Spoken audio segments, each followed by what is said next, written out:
어제 아침에 하나님은 우리의 큰 도움이 되신다.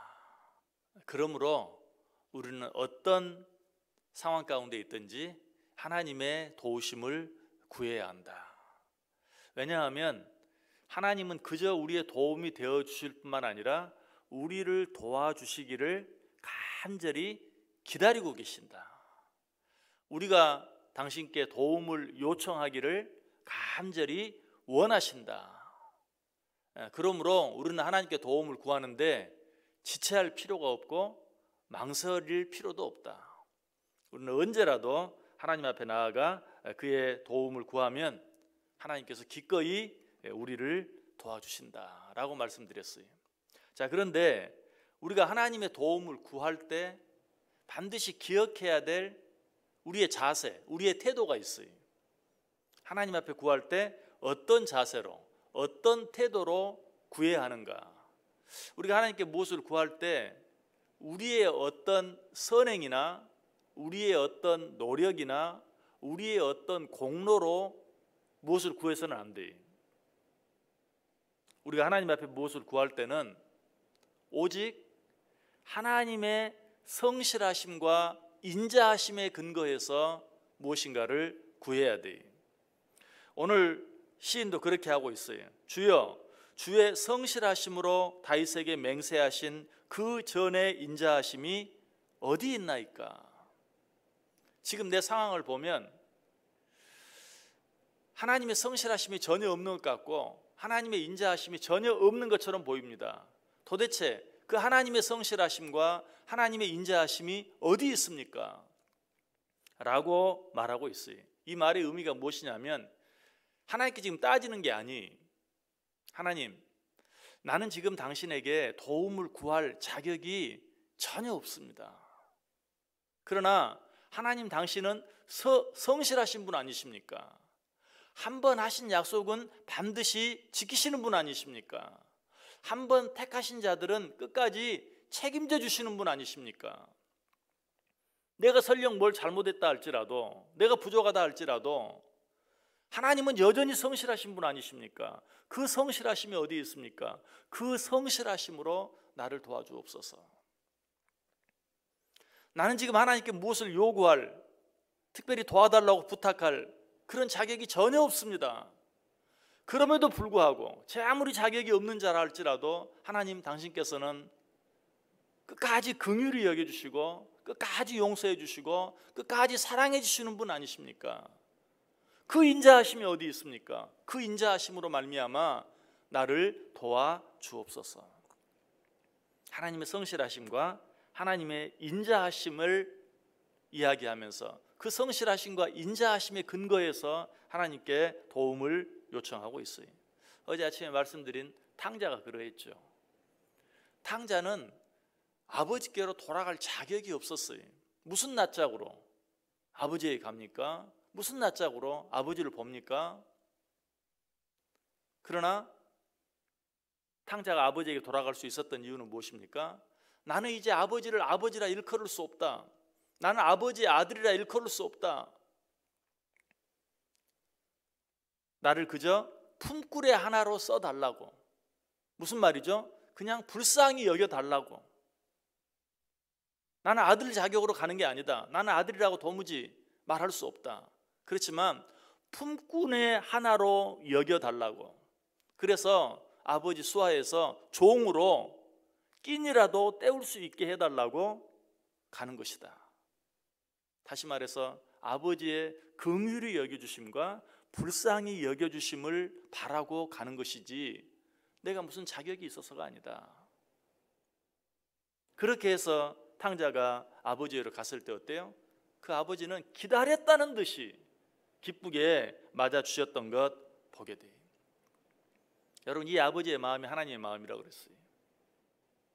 우리 하나님께서는 우리의 무엇에 의지해서 나아가는 자는 받아줄 수 없어요. 왜? 우리에게는 그렇게 할 수 있는 자격이 전혀 없어요.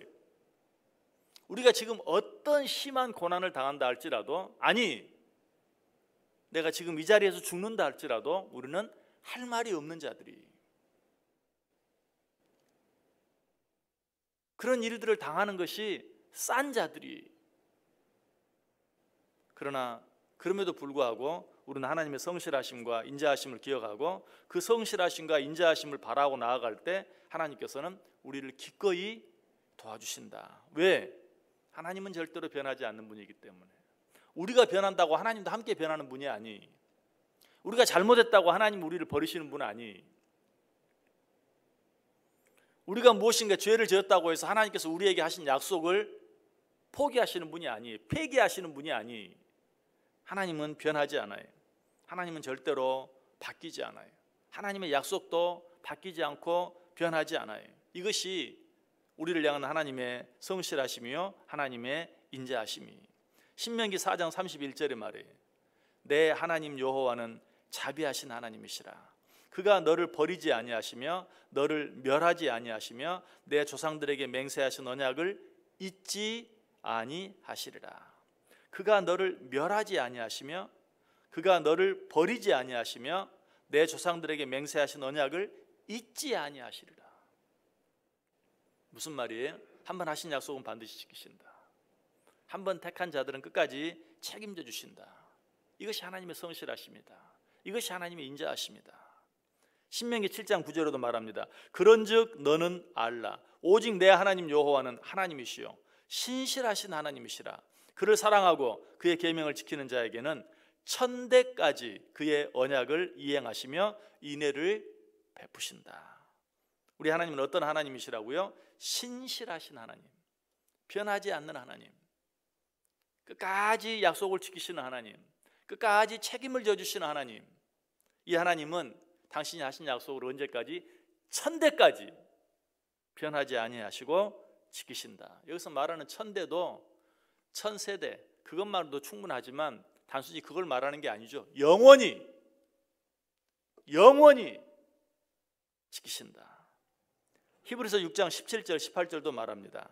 하나님은 약속을 기업으로 받는 자들에게 그 뜻이 변하지 아니함을 충분히 나타내시려고 그 일을 맹세로 보증하셨나니 이는 하나님이 거짓말을 하실 수 없는 이 두 가지 변하지 못할 사실로 말미암아 앞에 있는 소망을 얻으려고 피난처를 찾은 우리에게 큰 안위를 받게 하려 하심이라. 여기 보면 하나님께서 어떻게 하셨다라고 말합니까? 맹세로 보증하셨다. 하나님은 맹세할 필요가 없는 분이. 그럼에도 불구하고 우리는 늘 그저 내 형편, 내 처지, 내 상황으로 말미암아 하나님을 평가하려고 하고 하나님의 약속을 평가하려고 해요. 그래서 너희들의 처지, 너희들의 상황과는 상관없이 나는 결코 변하지 않는다는 사실을 내가 맹세로 보증한다. 맹세가 필요 없는 분이 맹세하시는 것이 뭐라고? 아까 말씀드렸던 것처럼 내가 결코 너희를 버리지 아니하고 결코 너희를 멸하지 아니하고 결코 너희와 한 언약을 잊지 아니할 것이다. 그 사실을 맹세로 보증하셨다.